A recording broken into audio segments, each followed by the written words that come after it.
Bonjour tout le monde, ici Franker Tanker et aujourd'hui je vais faire une vidéo et vous parler de mon expérience à Comic Con cette année. En fait, c'est le deuxième Comic Con que je vais à l'intérieur d'un an. J'ai été à celui à Montréal en septembre 2014 et j'avais pas fait de vidéo sur celui-là, mais j'avais fait une vidéo sur Con Bravo une année et je me suis dit, merde, à Ottawa j'ai vraiment piqué up beaucoup de choses, donc aussi bien faire une vidéo pour vous montrer, parler un peu de mon expérience.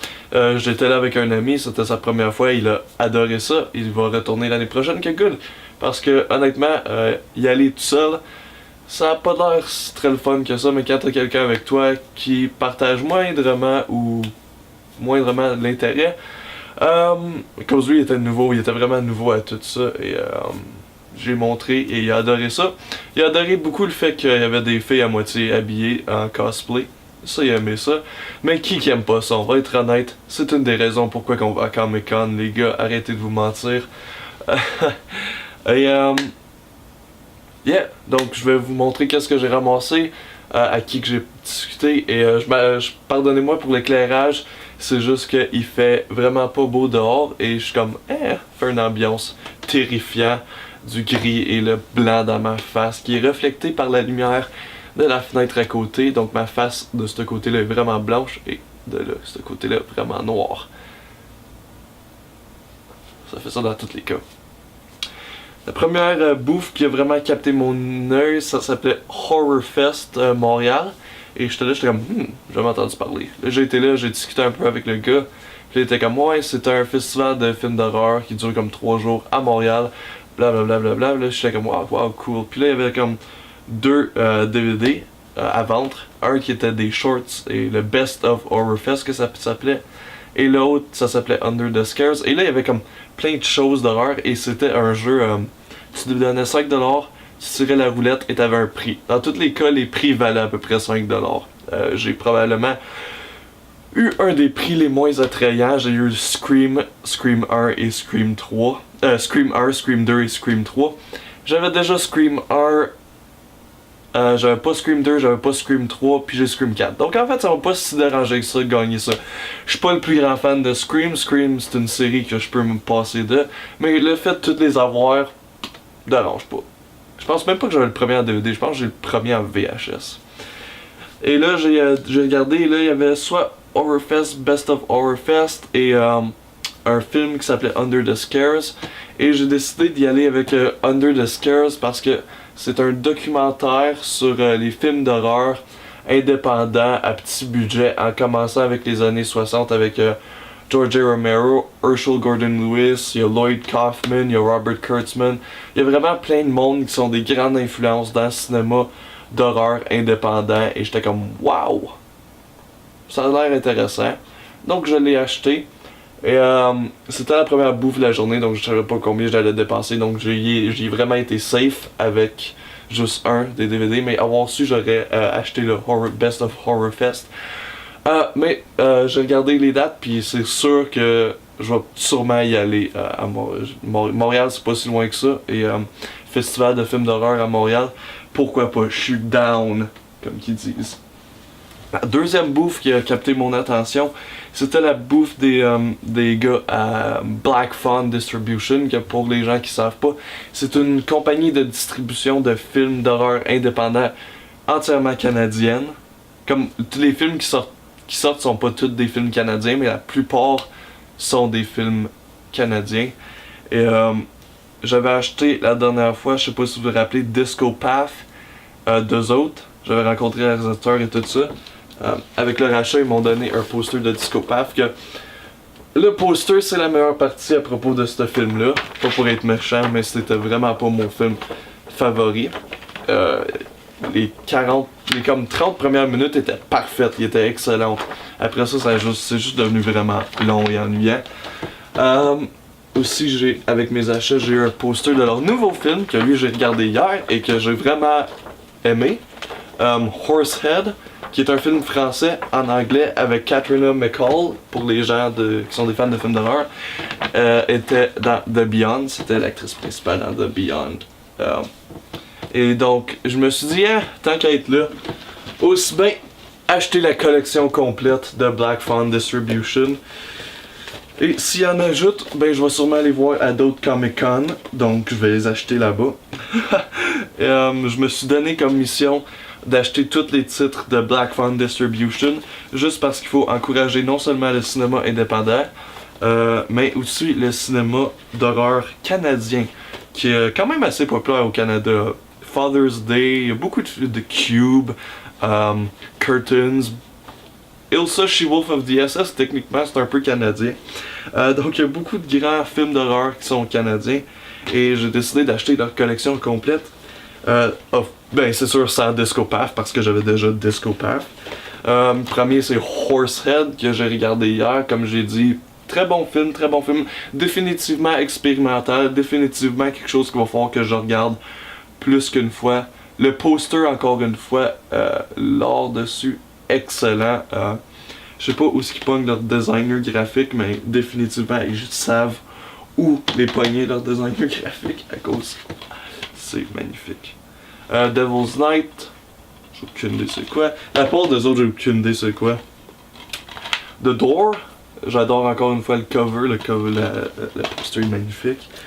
In the House of Flies, un film canadien réalisé par un des gars qui était là. Donc, il me l'a autographié, très content de ça. Yeah, vraiment heureux de l'avoir rencontré. J'ai parlé, il était vraiment chill comme personne. If a Tree Falls, j'essaie de voir c'était qui le réalisateur, mais il est pas là. Il est là, mais comme il était pas là-bas. The Legend of Psychotic Forest Ranger, juste encore une fois la couverture fucking magnifique. Et le deuxième qui m'intéresse le plus, Horsehead, c'était celui qui m'intéressait le plus. Et le deuxième, juste à cause de cover, comme je sais pas c'est quoi, mais juste à cause de la couverture, Silent Retreat. Même chose pour In the House of Flies et The Door, sont les films qui m'intéressent le plus, juste à cause des couvertures et à cause que j'ai rencontré le réalisateur de In the House of Flies. J'ai pas été fou ces jeux vidéo, c'était quiz. J'ai tradé in une coupe de mes jeux de PlayStation puis d'Xbox que évidemment je joue pas. De un, j'ai plus de PlayStation 2, là, puis mon frère a déménagé, donc je suis comme très prêt à mes jeux de PlayStation 2. La plupart quand même c'est de la merde. Et avec mon crédit j'ai acheté Capcom Ghouls and Goblins, qui est un des jeux les plus difficiles au monde. Mais c'est surtout parce que c'était Capcom, et comme vous le savez, je suis un très grand fan de Capcom sur le Nintendo, Super Nintendo et Sega Genesis. Pas leurs nouveaux titres. Leurs nouveaux titres sont à laisser à désirer. J'avais une figurine de Freddy Krueger de ce style Reaction, comme style figurine Star Wars des années 70, et là il y en avait beaucoup. Et il y avait la collection Pulp Fiction, c'est juste qu'au lieu d'aller fou puis de tout acheter collection Pulp Fiction, je me suis dit, je vais m'acheter la figurine de Quentin Tarantino, du personnage de Tarantino.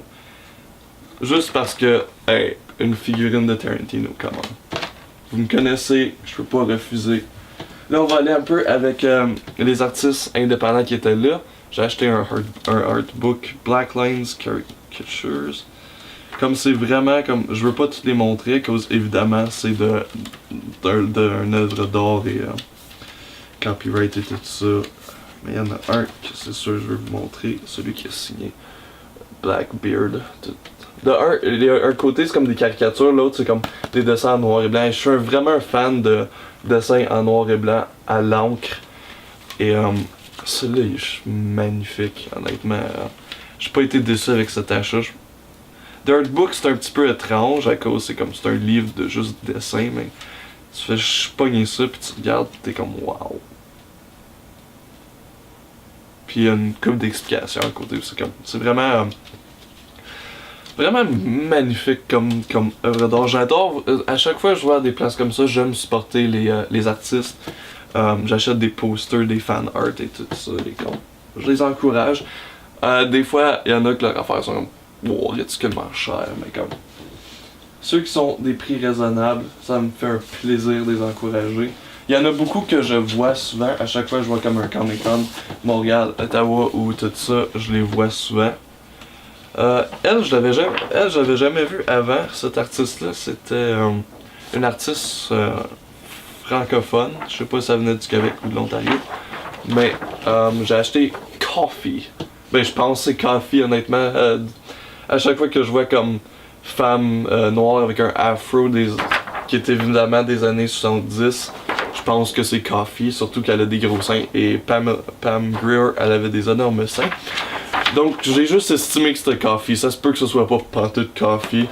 Mais je suis comme, dans la Coffee, je l'achète. Pour ceux qui ne savent pas, Coffee, c'est un film d'exploitation des années 70, un Black Exploitation.